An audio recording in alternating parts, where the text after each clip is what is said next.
Yes, Prosmile rero nakubwira iki nyaboneka aho waba uri hose, gura uyu muti mwiza cyane w'amenyo wa Prosmile kugira ngo ibintu birusheho kugenda neza cyane muri rusange. Hanyuma kandi murabasanga hariya i Masoro mu nganda, ubwo rero wagerayo ibintu bikarushaho kugenda neza cyane, ariko no hirya no hino mu mabotike agiye atandukanye cyangwa se mu ma supermarché atandukanye hose urahasanga uyu muti mwiza wa Prosmile. Tukiri kandi muri kiganiro Business Today cyacu, reka nkubwire abitwa Dream Tax Academy. Dream Tax Academy nabo baracyagufasha kugira ngo ubashe kuba waba umunyamwuga mu bijyanye n'imisoro. Hano rero hari itangazo ryabo, reka ndibabwire.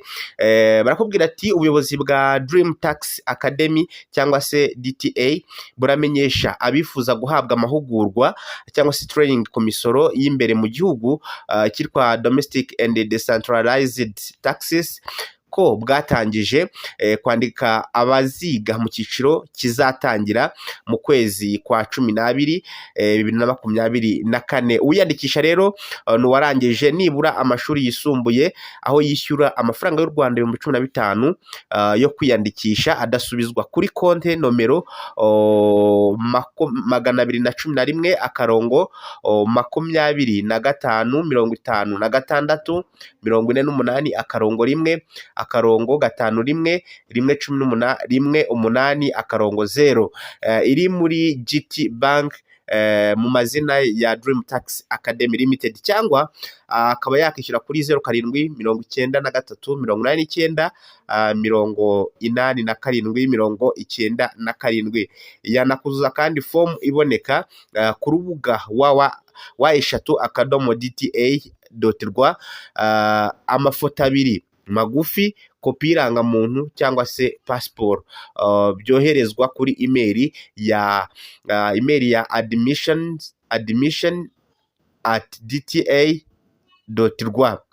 Ku bindi bisobanuro mwahamagara cyangwa mukandikira Dream Tax Academy, ndetse mwanabandikira message kuri WhatsApp kuri nimero 0788 58 cyangwa se 07 93 89 87 cyangwa kuri email info@dta.rwa. Abemerewe biga muri weekend kuwa gatandatu no ku cyumweru kuva saa 3 za mu gitondo kugeza saa 7 no kuva saa 7 kugeza saa 11 ku munsi w'umuganda. Murakoze rero. Xavier Dushimimana, umuyobozi mukuru cyangwa se umuhuzabikorwa wa Dream Tax Academy, ni washyize umukono kuri iri tangazo. Rero nyaboneka Dream Tax Academy irabararitse, niba ushaka kuba umunyamwuga mu bijyanye n'imisoro ntimucikwe. Reka